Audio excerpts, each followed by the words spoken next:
6 to 72-month interest-free financing. Financing for a limited time only. That's 6 years. No interest, no worries. Choose from the latest Beauty Rest Black, Stearns & Foster, or Tempur-Pedic mattresses. Premium choices with 6-year interest-free financing. It's the perfect time to save during the mattress sale at Rooms to Go. The highway is my home. This heart belongs out on the open road. So pack your bags and don't look back. Get ready for the rush. And say goodbye to our old lives. Adventures calling us. ExploreBranson.com. The News 1226 First Alert Radar Network. With up to 10 times the resolution of other local radars and technology that can pinpoint right down your street. The First Alert Radar Network. First just got faster. Start your engines. I'm 8th-generation watermelon farmer and NASCAR driver Ross Chastain. And one thing's for sure, racing with professional drivers requires me to use my melon.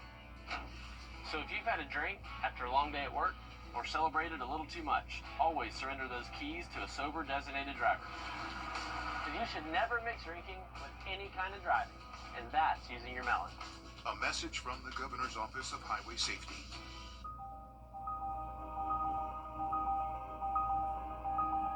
At Parker's Kitchen, we go big, like our huge, crunchy, juicy, never frozen chicken tenders with an extra large serving of Parker's signature sauce at Parker's Kitchen.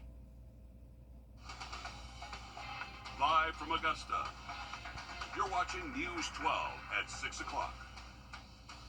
Good evening and thanks for joining us. I'm Will Rio. And I'm Zaina Halliburton. We've got a story tonight that's out of this world, pun intended here. Hundreds of reports of a fireball seen in the sky from North Carolina, South Carolina, Georgia, and even as far away as Tennessee. It's believed to be a meteorite or a space junk. Take a look at this video sent in, catching the quick flash there at the bottom of your screen. You see the fire and light this afternoon at around 12:25. People say they felt a boom, which is not uncommon for this space phenomenon. Now, this is another video shared by passerbys as the fireball came through from areas outside the CSRA. It's unclear where the fireball could have landed. Henry County Emergency Management say they're investigating at least one rock that crashed through the roof of a home. Meanwhile, in Greenville, multiple agencies are looking into reports of a crash meteorite there. It's also possible whatever this is burned up in the atmosphere. Just crazy video there. Your First Alert Chief Meteorologist Riley Hill joining us live from outside the studio over at SRP Park. Riley, what do you think of all of this?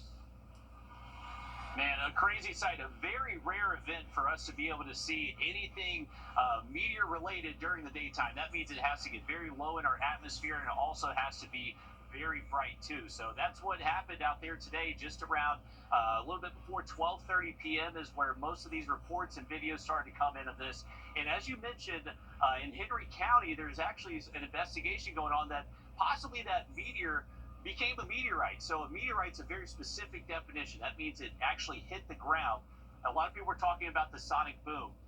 That was from that meteor. As it entered our atmosphere, it was breaking the sound barrier. So it created that sonic boom that was heard across a large swath of the two-state, even as far north as North Carolina and Tennessee.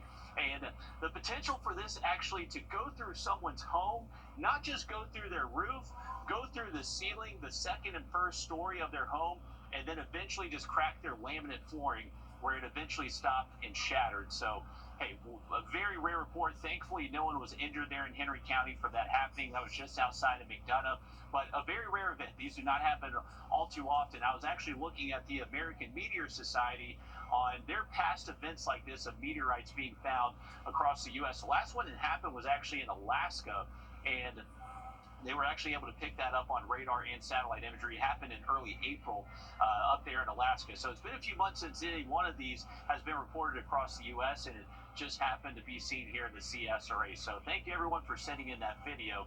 It was quite the spectacle out there earlier today. We are live here at SRP Park. We got the ballpark brawl going on behind me. They're about to start up in about 30 minutes. We'll have that forecast for this event and also your weekend in just a bit.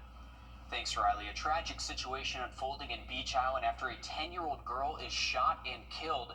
Bullet holes in a home and vehicle are all that's left this evening after authorities say the shooting happened just before midnight last night on Dorset Kenzie Road. Deputies made contact with someone who lives at the home and found 10-year-old Lavinia Lowe with a gunshot wound to the head. She was pronounced dead when EMS arrived. Your Kayla Lopez is live for us in the newsroom. Kayla, describe what you saw when you arrived to the scene and what neighbors are saying out there. Well, walking along Dorset Kenzie Road, it's hard to miss just how small this community is. A total of 8 houses make up the entire street, and neighbors say it's always been quiet. But that all changed last night when the normally calm cul-de-sac filled with sirens. Tucked behind winding roads and farmland is a calm Aiken County neighborhood. It's always been quiet, everybody friendly, get along. A small community struck with tragedy after something that once seemed impossible happened to them.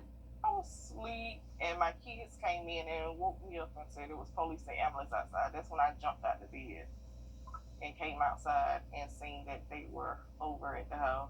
She knew something was wrong. We heard her screaming and she was like my baby.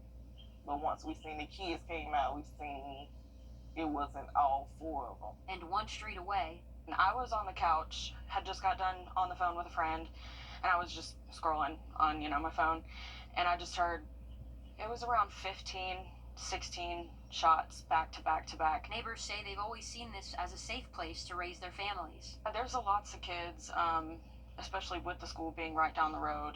But this young life, cut too short, leaves many unsettled. Thinking about it, it could have been any one of our kids. In Augusta, Kayla Lopez, on your side. And we reached out to a family of Lavinia Lowe, and they told us that while they're still trying to process their loss, they can tell us that Lavinia was a great kid who was fun and loving. And just a tragic situation out there in Beach Island. Still much to uncover, but thankfully no one else seemingly injured in this shooting as well. But of course, still more answers that we need. Exactly. Always sad to hear situations like this when a life has just gone too soon. Thanks, Kayla, for that. Bonaire Apartments is back in the limelight today. The director of construction for Wrdw Housing, who is renovating Bonaire, was in the hot seat before commissioners explaining why, even with millions in taxpayer money going towards repairs, there are still issues. These issues date back several years. Complaints of poor living conditions have been compounded by stabbing, shootings, and a lack of security in the area. It's not just Bonaire residents speaking up, but other people that live nearby. Your city government reporter, Sydney Hood, was at today's commission meeting and has more on what the developers and commissioners had to say. Feels like deja vu. I feel like that I'm hearing the same old thing that I heard a couple of years ago. Wrdw Housing back in commission. If you want to be a great part of this community, invest in some security. Back in the hot seat. The extreme part is this commission is going to have to hold you accountable by way of putting your business license on probation so we actually feel confident that something is going on. Wrdw Housing gave an update to renovations going on at the Bonaire Apartments. 2 phases of work, which includes upgrading security cameras, replacing AC units, fixing the elevators. I need to reassure you that we, as Wrdw, we develop and maintain quality properties. Those who live by the Bonaire Apartments disagree. There must be 2 Bonairs here, because what I'm hearing doesn't exist. He says he hears gunshots constantly. If you're paying a security guard, you ought to go get your money back. Because it's not happening. Wrdw is expected back in commission within the next 30 days. If it were up to me today, personally, I'd revoke your license. If conditions at both Bonaire and Richmond Summit do not improve, that could be a possibility. In Augusta, Sydney Hood, on your side. Thanks, Sydney, for that. Happening now live, community members and those who live in one of Augusta's oldest neighborhoods are meeting to discuss what's holding them back. Violence and blighted buildings are just some of the issues Harrisburg neighbors want to tackle. This is at the Boys and Girls Club on Division Street. Commissioner Jordan Johnson is there wanting to hear from those who are affected. Your Kennedy Payne is there and will have the latest on what's discussed tonight on News 12 at 10 and 11 o'clock. Downtown Augusta, a maze of construction. It's part of multi-million-dollar projects spread out across downtown to improve the area. This is video of Broad Street at 15th and St. Sebastian Way today, showing the traffic cones and equipment that's causing a headache for business owners. And today's city leaders discuss speeding up this project by adding a night shift as well as a current day shift. This could have the project finished nearly a year early for an additional $13 million. But no decision was made this week. Your city government reporter, Cindy Hood, spoke with some business owners on what they think of this proposal. Downtown Augusta is not just a place for work. This was one of the most beautiful spots on Broad Street because of that median there. Business owners have planted dreams here. I built this place to take advantage of all of that greenery because you see my picket fence and made this into a backyard. A backyard tap yard is what it is, because I had all those trees and now I have weeds. It's a sign of the changes. I moved in knowing that it was probably going to happen. I started building here 3 years ago, but it's still going to be very disruptive. They don't realize how much they are affecting people who live and work down here, how much they're affecting our lives and, you know, our income or living. Uncertainty on nearly every block. But if you go down to 13th Street, beyond 13th, down to St. Sebastian, all the way to 15th, how long has that been tore up? Too long. Is that the way it's going to look up here too? For some. Like, I mean, I can understand it, like, wanting to make it look more green, more inviting, but you also forget the whole part of a downtown area is the name downtown. Like, you have the parking everywhere on the sides and in the middle, so you can walk up and down the Broad Street and it doesn't matter. Moving parking to other streets, that's the wrong idea if you ask me. What they should be doing is moving the traffic to Green and to Reynolds. Use Green to go east and Reynolds to go west. That will take a tremendous burden off of the traffic here on Broad Street. And then you can make it a pedestrian friendly culture, which is what we need. Downtown is still home for many. It seems small for them, but it's big for us. But lately, it's harder to recognize. In Augusta, Sydney Hood on your side. Again, commissioners did not come to a decision today on ways to shorten construction downtown. They'll discuss it again July 8th, and we'll be there to let you know what happens. New this evening, Burke County Sheriff Alfonso Williams has officially filed a lawsuit against Burke County commissioners. His end goal is to get a judge to side with him. Now, this is centered around the sheriff's belief that county leaders have not given him the full control over his budget. This budget battle goes back years, with commissioners saying the sheriff must spend within his means, and Williams saying he needs more funding to do his job. In the wake of this escalation, the district attorney and all Augusta Judicial Circuit Superior Court judges disqualified themselves from involvement. A Toombs Judicial Circuit judge will oversee these proceedings. We'll continue to follow this and keep you updated. Well, we are live here at SRP Park for the Ballpark Brawl. We'll take a look at your evening forecast and also that weekend outlook just after the break. Thanks, Riley. We're ready for it. Still ahead, the Supreme Court handing down a decision on Planned Parenthood that Governor McMaster is praising as the right call. We've got more on what it entails after the break. Time and Temp, brought to you by your First Alert weather team. Liz Owens, honored for journalism with a Regional Murrow Award. News 1226, on your side. The summer break sales. Next week, those highs cool off by just a degree or two as a cold front gets close to the region. Thanks, Riley. After being held up in courts for several years, South Carolina can now move forward with its efforts to defund abortion providers like Planned Parenthood. That's because of a decision that came down today from the U.S. Supreme Court in the Medina v. Planned Parenthood case. Your State House reporter Mary Green explains what this ruling means for South Carolinians. This case started with a 2018 executive order Governor Henry McMaster issued prohibiting abortion providers from participating in South Carolina's Medicaid program for non-abortion services.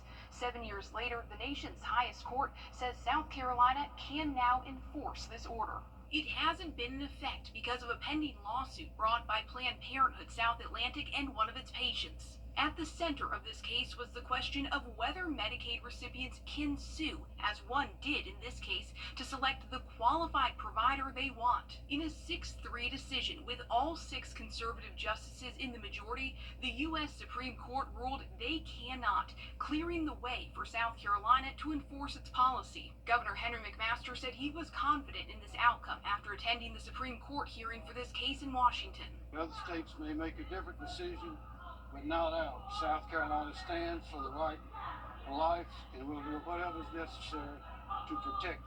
This ruling does not apply to abortion services, which are already barred from receiving federal funds like Medicaid reimbursements. The decision impacts Planned Parenthood's 2 South Carolina clinics in Charleston and Columbia, and the Greenville Women's Clinic in the upstate, along with those organizations' telehealth services. South Carolinians who are enrolled in Medicaid may ultimately no longer be able to use that coverage at our health centers in South Carolina for birth control, cancer screenings, STI testing and treatment, and other basic preventive health care. Planned Parenthood says about 3.5% of its South Carolina patients so far this year seeking non-abortion services have been enrolled in Medicaid, but it argues many more patients will be affected by potential increased costs, longer wait times, and delayed care. We are continuing to explore all of our options to keep our doors open to all patients, including those with Medicaid coverage. We will never back down, and we will continue to fight. For now, this ruling only impacts South Carolina, though Planned Parenthood says it does open the door for other states to take similar action. This decision also is not in effect immediately, pending lower court action, and it's unclear when exactly it'll go into effect. Reporting from the State House, I'm Mary Green.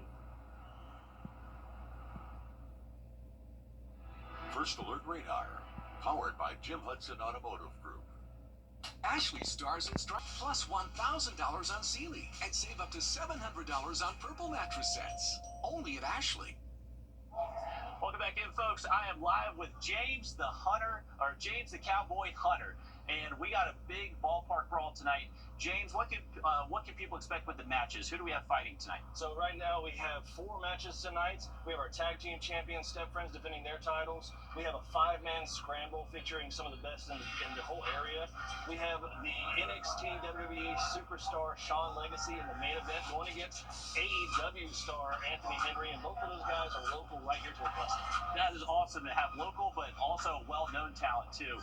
And I know y'all don't just do the ballpark brawl, but y'all also do this once a month at where? Right here in Augusta, Georgia, in the CSRA at the Savannah River Brewing Company. Every second Thursday of the month, we take over that brewing house and we pack it out. It's great. Good deal.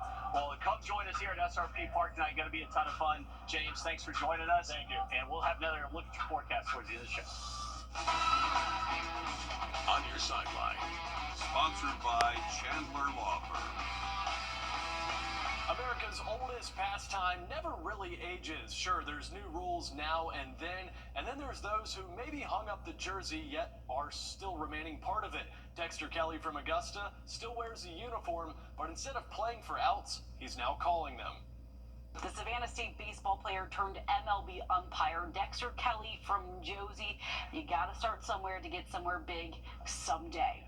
My sights were to play professional baseball, but I didn't get the amount of money that I wanted, so I just moved on with my life. And then a buddy from college, Joe McQuarrie, who had just graduated like me, and he said, "You should umpire." And I was like, "No, I hate umpiring." And he was like, "But you can make $50 a game for 2 hours, $25 an hour. Side money." I was like, "I like that." Dexter, you earned a scholarship to the Wendelstedt Umpire School, graduated at the top of your class. You went to rookie ball in the Penn League, to single A, double A, triple A, and eventually you got that call up. Yeah, absolutely. There are two bosses that usually call us, and I have a certain ringtone for them. And when I hear that tone, that means it's time to pack your bags, or either you're in trouble. But usually it's to pack your bags. So yeah, I always look forward to that call, especially in the position that I am now. And yeah, it could come late night, could come early morning. You never know. Your debut the same night as Ronald Acuna Jr.'s return to the lineup. How cool was that? That was pretty much my first major league call, and the stadium absolutely erupted. And I just felt the ground shaking and the heat coming up from the dirt, and just try to get in a good position to make a good call. Yeah, Dexter, you may not be the one swinging the bat anymore, but it really hasn't kept you out of the game. It's a long road, you know, and this is just the start. It's a great job, very hard job, and that, you know, nothing is promised for a full-time job. It's just you have to keep working and hope the chips fall your way. Kelly is currently a Blue in the minors. He called the Cubs and Tigers game last week, now just waiting for his next call back to the show. All right, thanks for that, Joseph. We are back with our 3-degree guarantee brought to you by Tub Doctor. Our forecast, 95, actual high, 94. $50 more heading towards hunting for the cure. I'm going to look at that 7-day for you after the break.